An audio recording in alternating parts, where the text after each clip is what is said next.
All right, let's dive right in. Today, we're taking a close look at the relationship between the United States and Iran.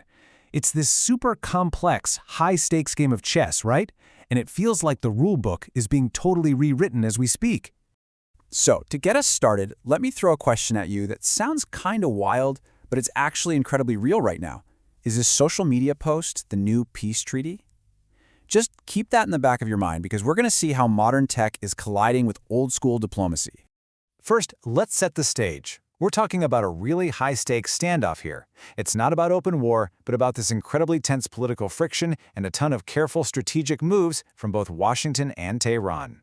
And the thing you've got to understand is that these diplomatic tensions, they're not just simmering on the back burner. They are absolutely escalating. This isn't just background chatter, it's the main event, and it's shaping every single decision being made. You know, at its core, this whole thing is a clash of strategic goals. The specific demands might change from day to day, but the fundamental problem is that you have two countries with very, very different ideas about what security and power should look like in the region.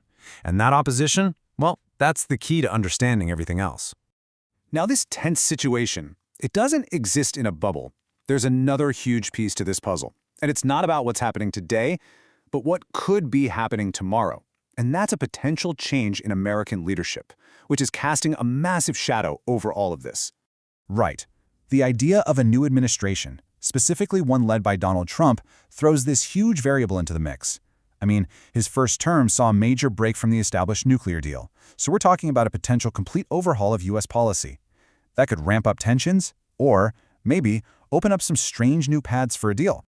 And this really gets to the heart of what our source material is focused on. This isn't just some academic what-if scenario. The analysis is looking directly at how one person could completely reshape the entire geopolitical map. This potential shift, it's what everyone in Washington and beyond is watching right now. So who actually manages all this chaos? You know, who's in the room where it happens? For that, we've got to look inside the Washington machine, specifically at the National Security Council, or the NSC. So for anyone who might not know, the NSC is basically the nerve center for American foreign policy. It's not just one person making a call from the Oval Office. It's this council bringing together all the top advisors to analyze intelligence, strategize, and give the president real, workable options. In a situation like this one with Iran, their job is absolutely critical. And this breaks it down perfectly. The NSC is constantly gathering intel. Then they map out all the different policy options, everything from new sanctions to quiet diplomacy. They brief the president on the good, the bad, and the ugly of each choice, and once a decision is made, they're the ones who make sure it actually happens. It's a system designed to manage pure chaos. Okay, so remember that question I asked at the very beginning? Well, here's where it comes back in a really big way. Because running parallel to all these traditional government bodies, there's a wild new player on the field: social media. And honestly, this is a complete game changer. Platforms like Truth Social aren't just for rally cries anymore. They're actually becoming tools in national security strategy.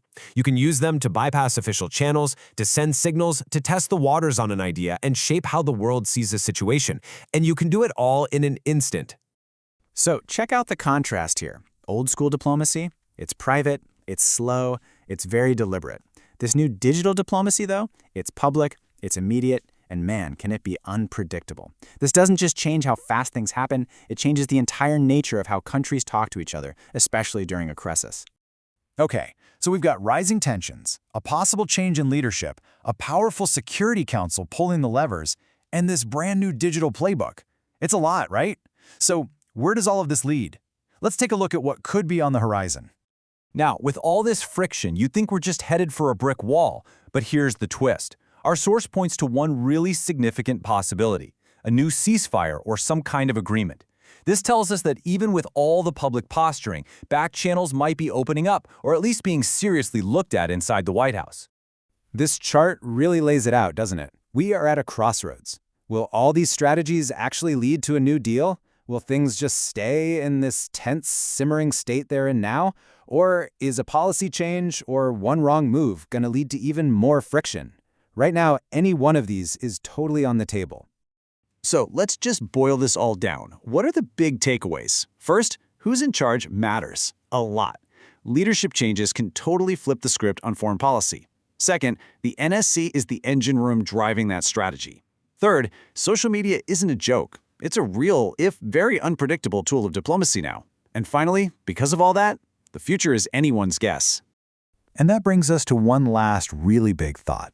You know, in a world where secret back-channel talks are being replaced by public social media posts and formal treaties might be hinted at online first, what does the future of international negotiation even look like?